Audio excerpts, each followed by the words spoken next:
news stories, and I have 10 minutes to get through them. Let's get started. This week, we're starting with major Overwatch news. First, a new escort map is incoming, Junkertown, which as indicated by the name is the home of none other than Junkrat and Roadhog. It is a layout unlike any previous map and is certainly going to make for some interesting gameplay. Continuing with Overwatch, major changes are coming to D.VA, Mercy, and competitive seasons. First, D.VA's defense matrix will be getting nerfed, going from lasting for 4 seconds to only 2. To make D.VA more offensive, she will now be able to fire while using her boosters. To top it off, D.VA will be given a new ability, micro missiles, that launch a salvo of missiles that explode on impact and do splash damage in a small radius. You'll be able to fire these while flying, using defense matrix, or even firing D.VA's cannons. More aggressive D.VA plays incoming. Moving on to Mercy, the changes she is getting is making her into an entirely different character. Gone will be the days of Team Reses by Mercy to save a capture, as her Resurrect ultimate has been changed to a standard ability with a long cooldown, and being only able to res one hero at a time. It is being replaced with Valkyrie, which is a 20-second buff that allows her to fly, have unlimited ammo, and increased damage, as well as her healing and damage boost abilities having longer range and being able to chain to multiple heroes. There are already calls to change to the new ultimate, as the damage boost and unlimited ammo coupled with flying have generated some absurd plays in the PTR. Finally, major changes coming to competitive seasons. The first and most significant is the change in length of seasons, going from 3 months to 2. Jeff Kaplan explained 3-month seasons led to a fizzling out of activity over time. With this change, total rewards will be less. Considering a shorter season, that is to be expected. Also, more competitive points will be earned for wins in a season, and control matches will be changed to best of 3 from the current best of 5. Skill rating decay is being lessened from 50 points to 25, and players ranked Diamond and above will only need to play 5 matches a week to keep their skill ranking. Finally, something that really wrinkled the community, players will be more accurately placed to start the season, as opposed to being slightly placed below the actual ranking, as what took place in seasons 4 and 5. That was a lot of changes. Some good and the rest to be determined. Moving on, September games with Gold have been announced. On September 1st, current Xbox Live Gold members will be able to get Xbox One's Forza Motorsport 5, the Racing Game of the Year Edition, and Xbox 360 title Hydro Thunder Hurricane. Available September 16th through October 15th will be the second Xbox One title, Supernatural Adventure Game Auction Free. From September 15th through September 30th will be Xbox 360 title Battlefield 3. As always, both Xbox 360 titles are playable on the Xbox One via the backwards compatibility program. Gamestop is testing a rental service in Australia through its EB Games brand. They have started what is being called Swap and Play, a monthly service that allows players to take any used title one at a time and then swap it for another. Akin to renting games from Gamefly, or if you want to date yourself, Blockbuster.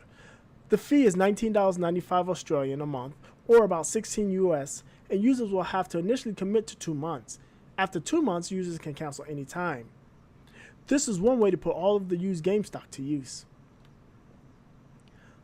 Telltale Games is bringing titles to Switch. After not bringing any of their titles to Nintendo's Wii U, it looks as though Telltale is changing directions for the Switch. In a talk, Telltale's Job Steffer noted that they love the Switch and that they have more games in the pipeline. Following this revelation, Nintendo tweeted confirmation that Telltale's Batman and Guardians of the Galaxy would indeed be coming to the Switch. No release dates were revealed. Mario plus Rabbids Kingdom Battle is getting a season pass. For $20, buyers will get 8 weapons at launch, challenges and solo modes in fall of 2017, and new story content in 2018. There are no further details and no indication that these add-ons will be available outside of the season pass. NetherRealm has listed the 3 new characters coming in the next Injustice 2 Fighter Pack. DC supervillain Black Manta will be joined by Mortal Kombat legend Raiden and crossover character Dark Horse Comics Hellboy. There is no current release date for the characters, but Black Manta will be previewed on NetherRealm's Twitch channel on August 27th. Being the 4th, 5th, and 6th characters to be released, they are included in the Ultimate Edition of Injustice 2. Another developer has indicated they have cross-platform play working internally, but Sony is continuing to block it. This time it's Wildcard, developer of dinosaur survival game Ark Survival Evolved. This revelation was revealed on Twitter after co-founder Jeremy Stieglitz wrote for ARC, the session host is running an Xbox One X. Anyone connected to that host will not have tether regardless of client's consoles, which prompted another Twitter user to ask if PlayStation 4 and Xbox One users would be able to play together. Jeremy responded by stating, "We have it working internally, but currently Sony will not allow it. I see no reason, with their big lead, Sony would need or want to make this happen, which is why we are at this impasse. And that's just my opinion." With that said, Microsoft's marketing manager Aaron Greenberg stated that they were in talks with Sony about crossplay, although there is no indication that any progress has been made. Rare confirmed Sea of Thieves will have cross-platform play between Windows 10 PCs and Xbox Ones.